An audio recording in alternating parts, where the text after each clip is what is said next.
Churches all over America are experiencing cases of coronavirus. Other churches still refuse to shut down. And we have an interesting debate of whether or not abortion clinics are essential. I'm Micah, that's Chris, and this is the Daily Radical.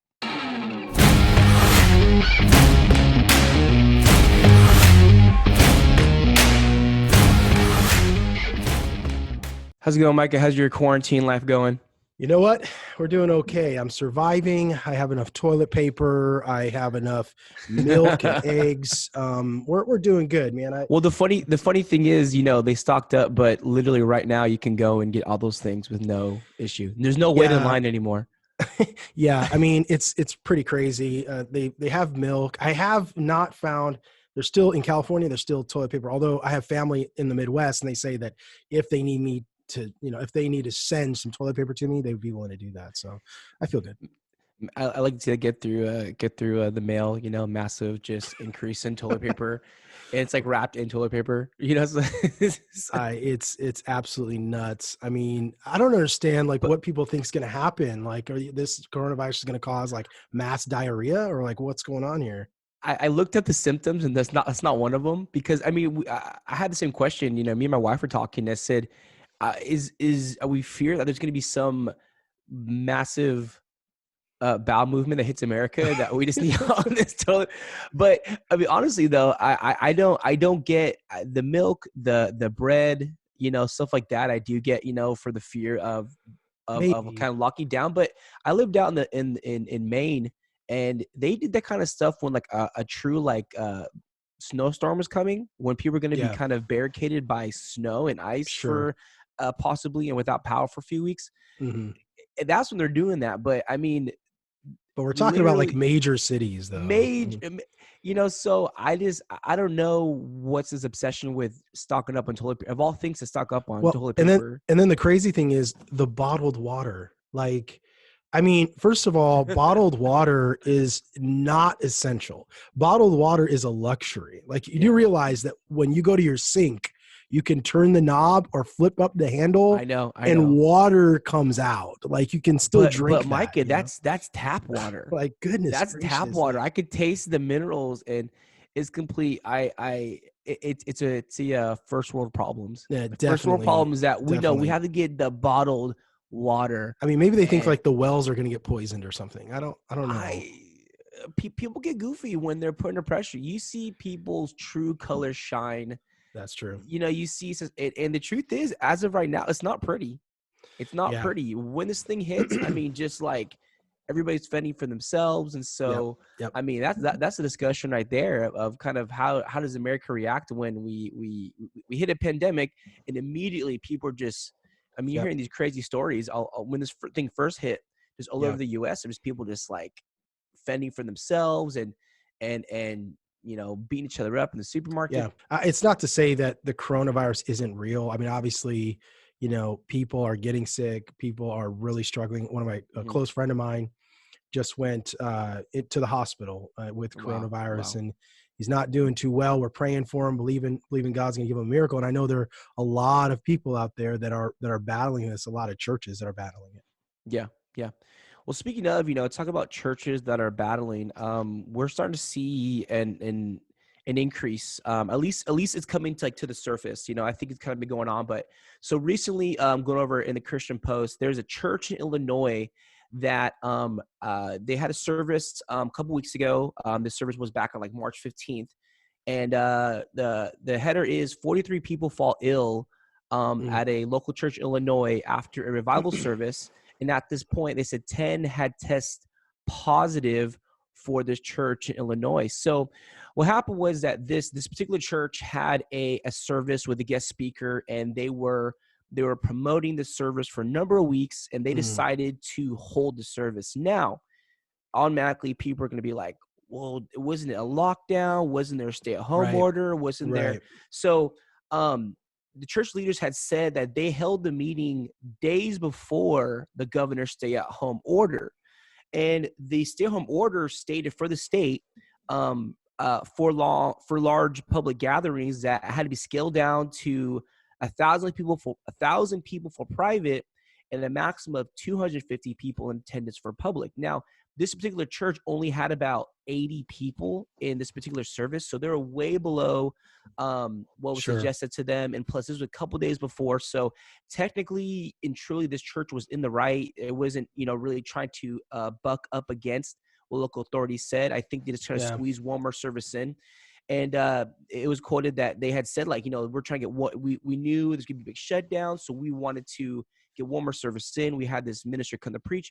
Well, unfortunately, with this gathering, what happened was that a few of the leaders had prior to this had went to a ministers conference in the Chicago area, and that's where they think that a few of them had contracted the coronavirus. It takes a couple Yeah. of days for it to come to surface.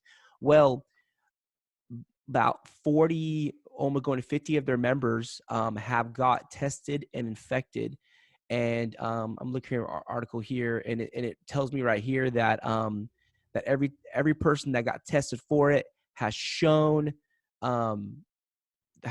positive for the coronavirus, and it's even hitting some of their elders. So, Yeah. That's tough, and even man. the pastor and pastor's wife are also infected by it, and as well as Yeah. what was indicated as well was the pastor's wife's mother and father. So a huge blow to this church, Yeah. who That's who tough. is literally being affected by corona in a huge way. But it's really rough to it's rough to say, because they technically were not in the wrong No, because no, they didn't go against, no. but it's just a tragic situation that happened Yeah, with them. and unfortunately, I think that we're going to end up seeing a number of these cases, and we already have. I know in California, in Sacramento, there's multiple cases happen at a church in Sacramento. We've seen them now, and they're starting to Yeah. come out, where churches are going to be impacted by this, and they were not in the wrong. Now we're talking about a few that refuse, even still today, to change their Yeah. kind of their structure, but I think again, it doesn't mean that the evangelicals, we talked last episode about, the New Yeah. York Times, try to put out this piece about, well, they didn't try, they did. They put out a piece They did. talking about Yeah. how Yeah. the churches should be to blame. We're not to blame. The church is not to blame. But the question is, are we doing everything that we need to be doing to stop the spread of the coronavirus? Like, are we doing, as a church, are we doing? I think as a whole, I think we're doing good. And this church Yeah. that you mentioned, I saw that article on Christian, I think it was Christian Broadcast Network, something like that, CBN News, and they did everything right. They weren't trying Yeah. to be, kind of contrarians. They weren't fighting for the right to gather and stuff like this. But unfortunately, this is what happens with this virus. It's just this Yeah. potent. So all we can do at this point is pray for those churches and those people. Yeah. I do believe Yeah. that God is going to protect his people. God is in control. He hasn't stopped being in control. Yeah. That's still the message that needs to go to the church, and we've seen that consistently over every weekend. And what's so Yeah. amazing is there's so much content out there, today, and it's consistent. Just Yeah. don't be afraid. We don't fear. We trust God, all this stuff. And so, I mean, we're seeing it over and over again in our churches.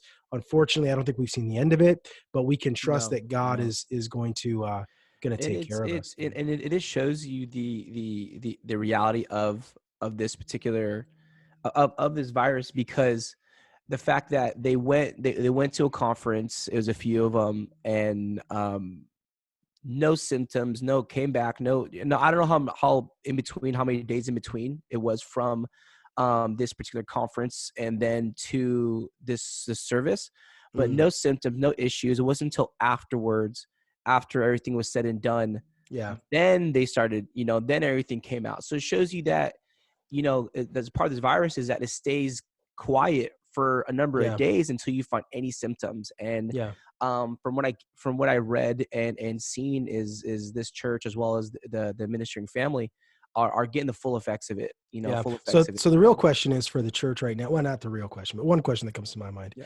is, what is going to change moving forward? What are we going to be doing different? I was thinking about this yesterday, and just as a church, when you were consuming the services online, and I'm really enjoying the online church kind of, season, Yeah. if you will. Yeah. But it does beg the question, what's going to change moving forward as a church? Is this going to change us? How is it going to change us?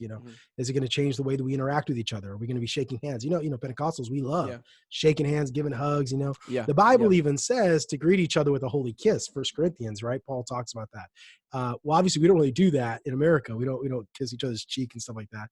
Although certain cultures Well, do. said that one time you did it to me after communion. Oh yeah, that was, we said we weren't going to talk about that though. Yeah, too much grape juice.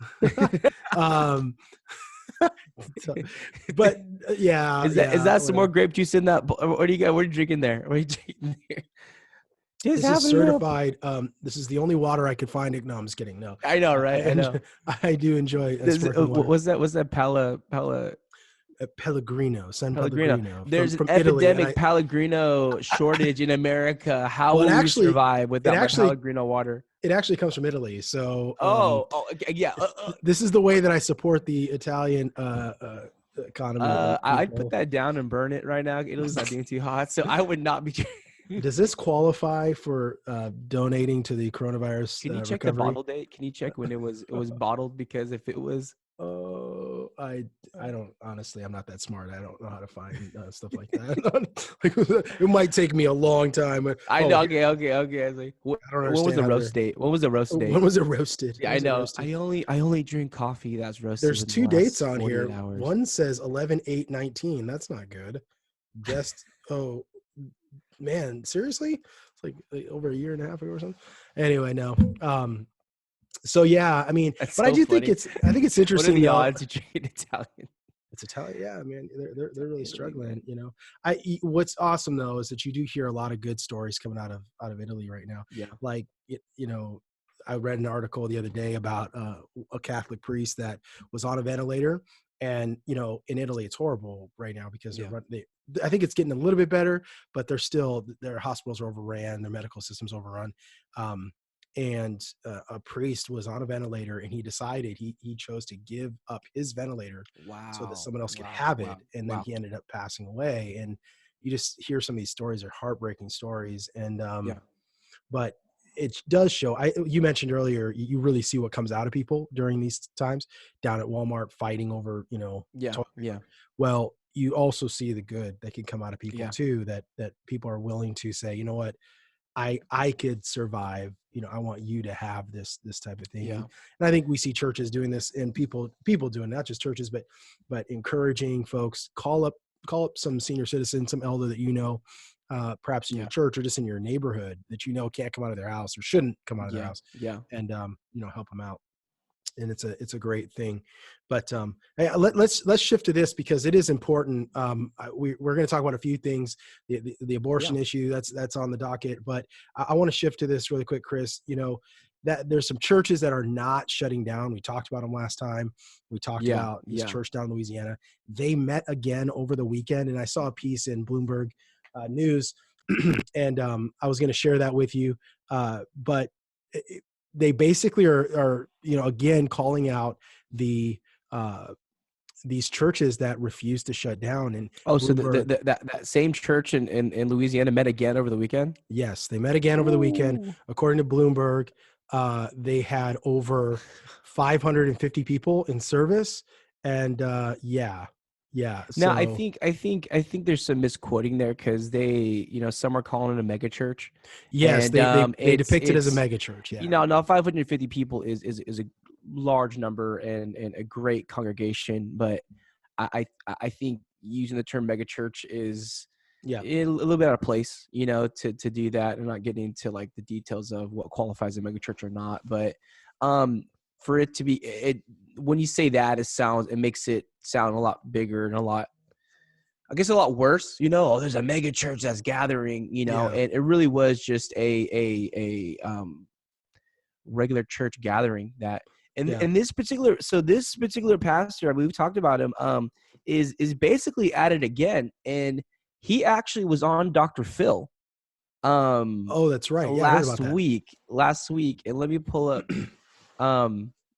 he was on Dr. Phil last week, and some of the things he was saying was, and which will crack into this, is he feels that we are an essential part of our community as well as retail stores. And so we know there's a number of stores, Targets, Walmarts, pharmacies, certain places that have stayed open are considered essential. So Yeah. his argument is that, this is a form of persecution on us. We're as essential as these places Sure. for the faith community, to our congregants. So, I mean, that's, he said a lot of stuff, but that's really a lot of his stance, is that we're essential to the community as well as these other places, and we Yeah. should be able to stay open. There is a question of religious freedom, freedom of religion. But of course, all that stuff goes away. I mean, not by stuff, I don't mean the entire Constitution. What I mean by Yeah. that is that there are certain things that can take place that can suspend your rights and your liberties for a season. I mean, you have a right Yeah. to be free to go out, but under martial law, which we're not under martial law, I don't want to say that right now, but if this was a time of war, if we, we, in those moments, in those seasons, those times where the government can enact those rights, it takes it away from us. And so there is a religious liberty argument, I suppose, that could be made, but the essentiality question is kind of interesting, because is it essential for you to actually go to church? And this is an important question. We've talked about this before, but this is something that I've always thought about. Yes, Hebrews does say, the book of Hebrews does say, to forsake not the assembling of yourself together. But again, did they have the idea in the first century church? Did they have the idea of church the way that we have it today? And I think that if we're being honest, we'd have to say no. They didn't think of our millions of dollars worth of buildings and beautiful parking lots and pews and lights and all that stuff. Their idea of assembling together was, there were times where they got together. There were fairly large churches during the first century.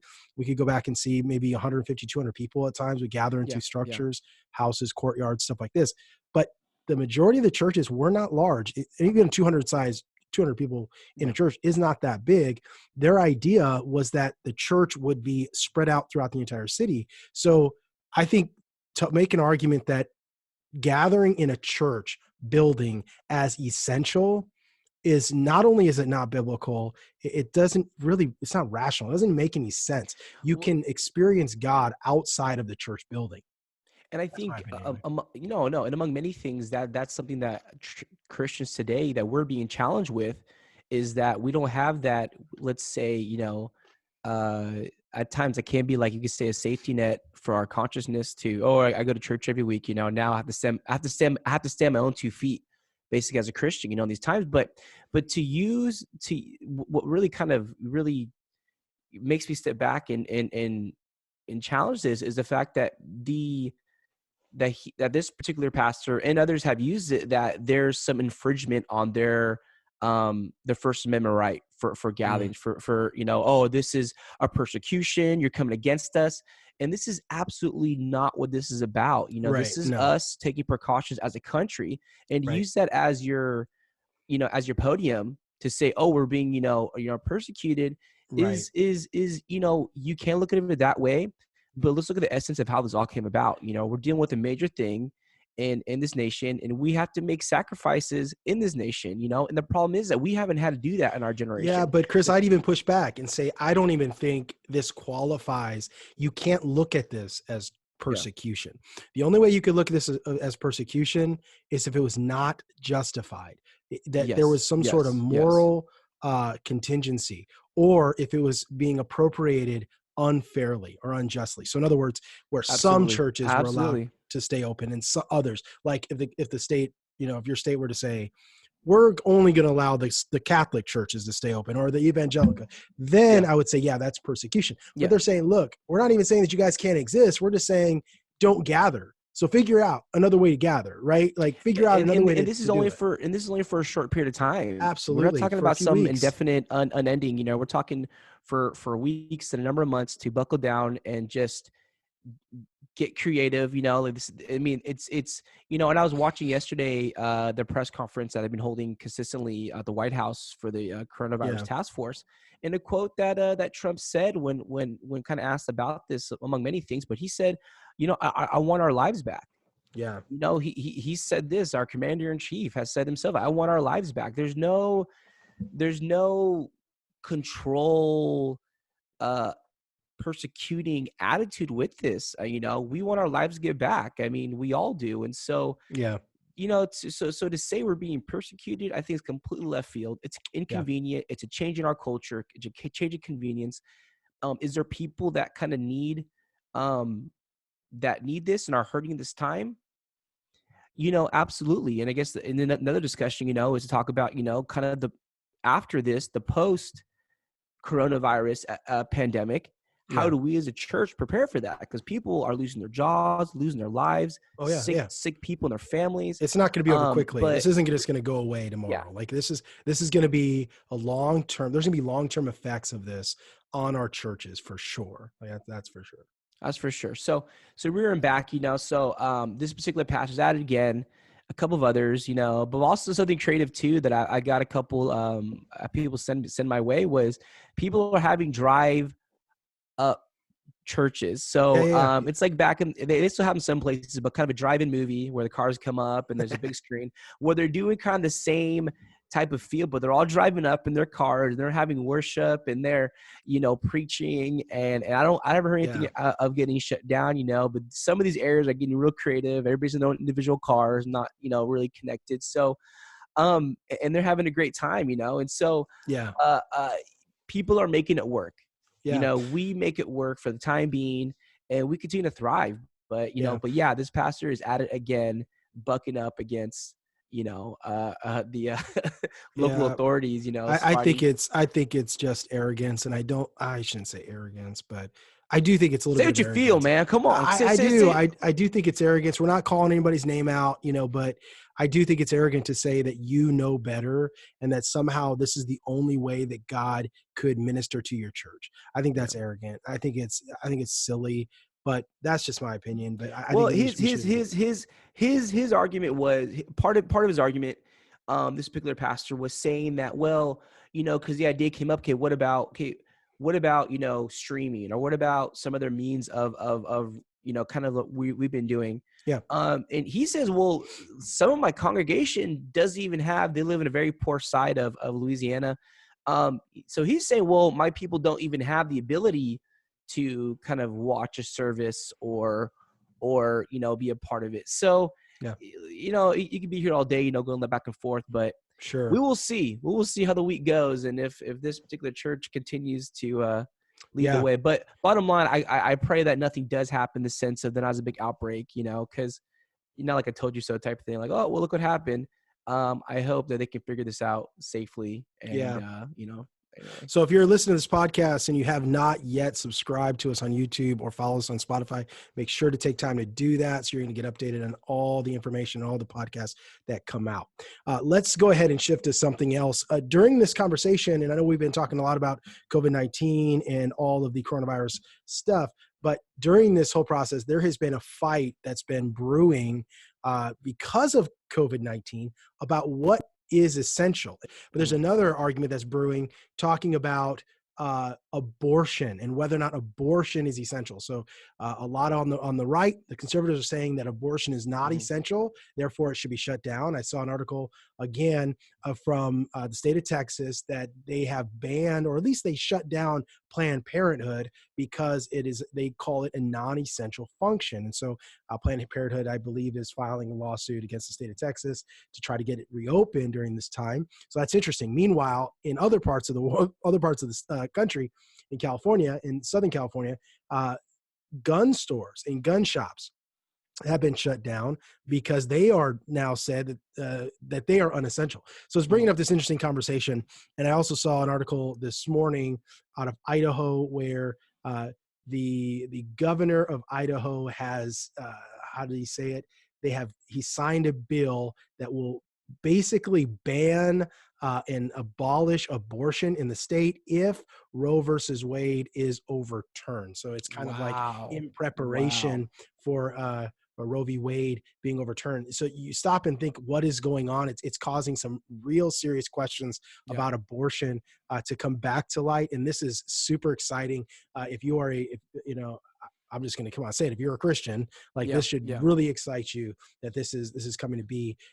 We That need to Christian, protect if the you unborn. value life, Absolutely. if you value Absolutely. life, and it's always dubbed the Christians feel this way, but I'm sure there's people out there too that are, would not necessarily put themselves in the Christian category, but value life and value humanity and see, abortion as a major issue. And you don't need to be afraid to say it. You don't need to be afraid to say that abortion is wrong.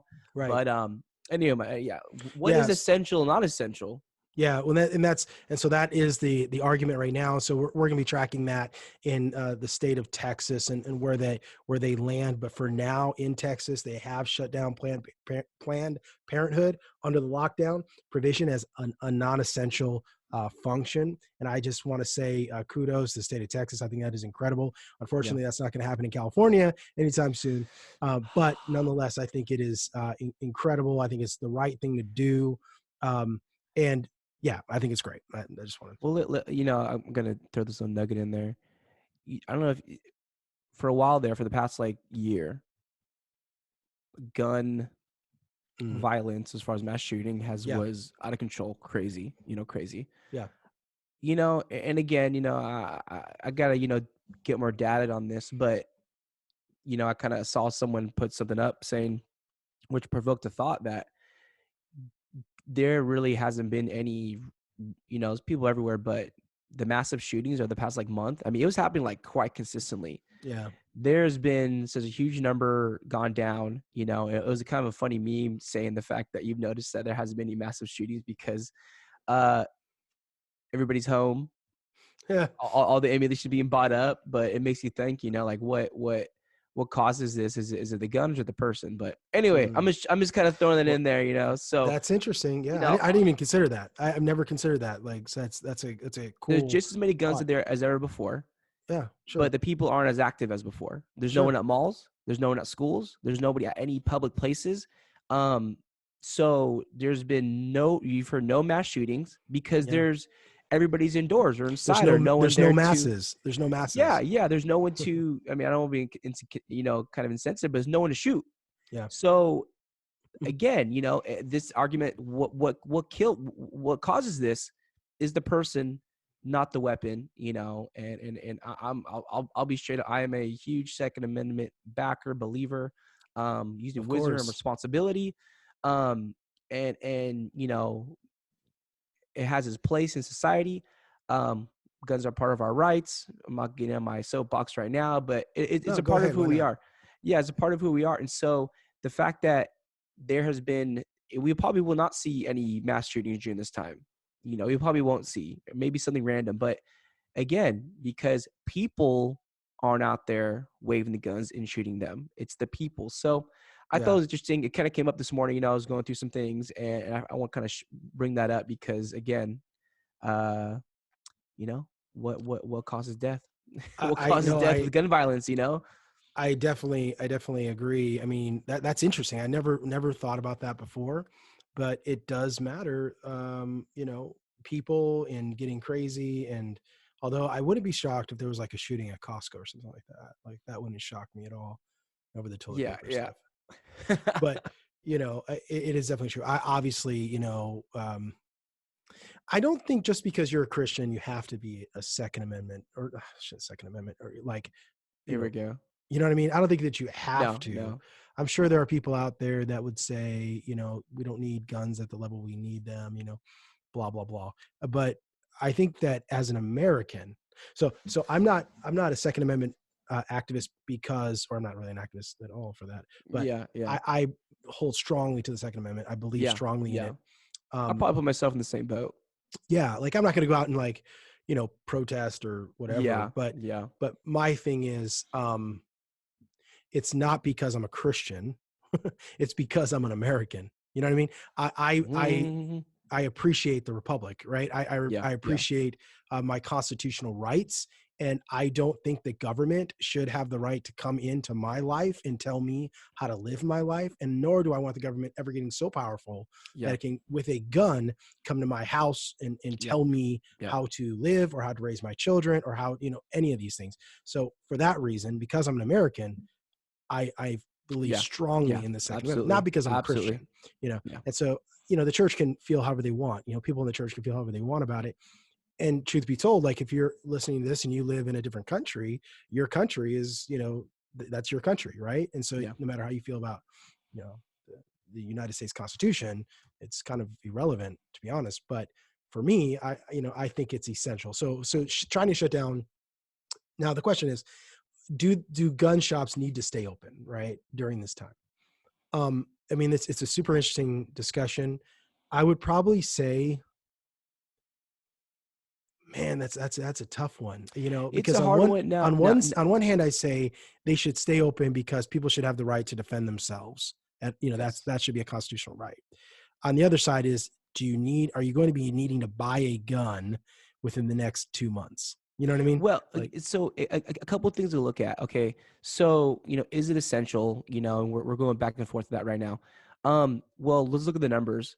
As soon as this stuff hit, the gun sales were through the roof. That was something that's been consistently brought up, is gun sales have gone through the roof. So when people are getting fearful and feel that need to protect themselves, automatically, boom, their gun sales. I mean, look at the connection. We have a pandemic. People are rushing to stores and buying out, shelves. People are self-preserving. They're in survival mode. So the fact that they're survival mode, they're gathering supplies, and then along with that, they're also they're going out and buying weapons. I have family in Arizona, and they went to a gun shop. It was a 4-hour wait to get a gun. So immediately people feel the need to protect themselves in this time of uncertainty. I find this really interesting. The fact that, these sales went up the second that, okay, we have this pandemic, people are kind of, I don't say losing their minds, but, and gun sales went up. I think the people have spoken that it is essential.